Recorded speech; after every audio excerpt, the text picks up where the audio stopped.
কেমন আছেন সবাই? আজ সরাসরি রান্নাঘর থেকেই আপনাদের সঙ্গে সামনে চলে এসেছি।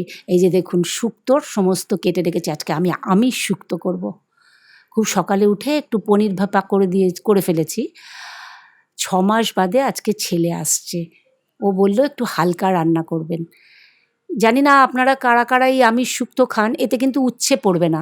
এই যে এখানে আমি একটু তেজপাতা আর পাঁচফোড়ন শুকনো কলায় ভেজে বেটে রেখেছি। আর কাঁচকলা আর বেগুনটা ভেজে রেখেছি, যেহেতু ওটা দিলে গলে যাবে। আর সবজিগুলোকে হালকা সেদ্ধ করে সর্ষে আর রাঁধুনি ফোড়ন দিয়ে কড়াইয়ে হালকা ভাজা ভাজা করব। মাছের মাথাটা ভেজে রেখেছি। এই সিদ্ধ করা জলটা ফেলবো না।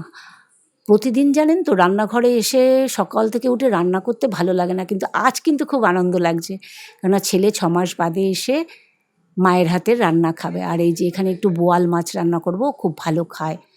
যথারীতি আপনারা জানেনই আমি মাছটা ভেজে রেখেছি, আলু ভেজে কাঁচা লঙ্কা শুকনো লঙ্কা দিয়ে কষিয়ে যখন ঝোলটা ফুটছে এবার মাছগুলো দিয়ে দেবো। আর নামানোর আগে আপনারা জানেন আমি কাঁচা মশলা ব্যবহার করি না, একটু ভাজা জিরে ধনে বেটে রাখি, ওই মশলাটা দিয়ে আর আমটা দিয়ে গরম মশলা দিয়ে নামিয়ে দেবো। বাইরে কিন্তু প্রচণ্ড গরম, বলছে ২ দিন বাদেই রেমাল আসবে। আমার এই ভিডিওটা রেমাল আসার ২ দিন আগের। মনে মনে ভাবছি একটু বৃষ্টি হলে ভালো হয়, ছেলেটা এত দিন বাদে আসবে, একটু ভালো মন্দ খেয়ে যাতে শান্তিতে ঘুমোতে পারে। কারণ ওখানে খাওয়ার খুব কষ্ট। আমাদের না নর্থ ইন্ডিয়ান সাউথ ইন্ডিয়ানদের খাবারের প্যাটার্নটা একদম আলাদা। নর্থের যেদিকেই এই যে একটু আমের টক করছি, আর ডাল আর ও ডিম সিদ্ধটা খায়, আর শুক্তো মাছ ওই বলেছে হালকা রাখতে। বলতে বলতে বাইরে দেখছি অন্ধকার করে এসছে। এটা আমরা দোতলার ছাদ থেকে টেরেসটা দিয়ে দেখছি, একদম মেঘে দেখুন।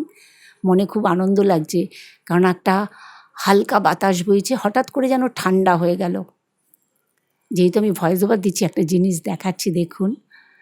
ক্লাস 5-এ পড়তে আমার ছেলে এটা মেলা থেকে কিনেছিল। তারপরে আমি এত সযত্নে এটাকে গুছিয়ে রেখেছিলাম, হঠাৎ ওর বই গোছাতে গিয়ে দেখলাম একটা প্লাস্টিকের মধ্যে রয়েছে এই যে বাবুই পাখির বাসা, 2টো বাবুই পাখি সহ। ও ঢুকে এটা দেখলে অবাক হয়ে যাবে, খুব ভালো লাগছিল। চারিদিক আকাশে মেঘ। এখন তো আমি ভয়েস ওভার দিচ্ছি, এখন মনে হচ্ছে আমি কিন্তু খুব স্বার্থপর মা, কেননা দেখুন ছেলে যাতে শান্তিতে ভাত খায় ঘুমোতে পারে তাই বৃষ্টি কামনা করছি। অথচ এখন আমি যখন ভয়েস ওভারটা দিচ্ছি রেমাল অলরেডি হয়ে গেছে। সুন্দরবনের অবস্থা দেখে সত্যি খুব কষ্ট হচ্ছিল। কত মায়েরা বাচ্চা নিয়ে কোথায় আশ্রয় নেবে কুল করতে পারছে না, আর আমি খালি আমার ছেলের সুখটা খুঁজে বেরোলাম। এতক্ষণ ধরে যারা আমার সঙ্গে রয়েছেন আমি জানি তারা সবাই আমার বন্ধুরা, লাইক একটা দিয়ে দিয়েছেন। যদি কেউ ভুলে গিয়ে থাকেন তাই একটু মনে করিয়ে দেওয়া। সত্যি বীভৎস একটা ঝড় হয়ে গেল, তবে আমফানের থেকে কিন্তু কম, কারণ আমফানে ক্ষয়ক্ষতি আরও বেশি। রাত 10টায় যে ও ঢুকছে, ও কিন্তু জানেও না যে আমি ক্যামেরাটা অন করে রেখেছি, ওর বাবা দরজা খুলেছিল। এটা পরের দিনের ভিডিও। ও বলল মা দিদিয়ার জন্য, যেহেতু কিছুদিন আগে মেয়ের জন্মদিন ছিল, ও একটা গিফট কিনবে, তাই প্যান্টালুন্সে এসেছি। ভালো লাগলো, যেন আপনারা আশীর্বাদ করবেন ওদের ভাই বোনের সম্পর্ক যেন চিরকাল এরকম থাকে। কারণ ওর যে সেন্সে হয়েছে দিদিয়াকে কিছু দেবো স্কলারশিপের টাকা দিয়ে, এটাই ভালো লাগছে। দিদি আর কিনবে, ও কিনবে না তা হয় নাকি? যথারীতি 3-4টে প্যান্ট নিয়ে ট্রায়াল রুমে ঢুকেছে। আমি বোকার মতো দাঁড়িয়ে আছি, কি করব? Men's trial room.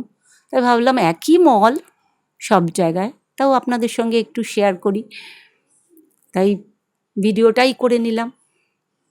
রাত 10টা, ওকে খাবার বেড়ে দিয়ে এই 6 মাস ধরে ওর কলেজের সমস্ত গল্প শুনবো। আর ভিডিওটা এখানেই শেষ করব। সবাই ভালো থাকবেন, সুস্থ থাকবেন, আর আমার সঙ্গে জুড়ে থাকবেন।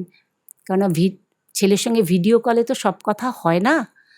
আজ 6 মাসের গল্প, যতটা সম্ভব অনেক রাত জেগে গল্প করব, কেননা প্রতীক্ষার 6 মাস আমার।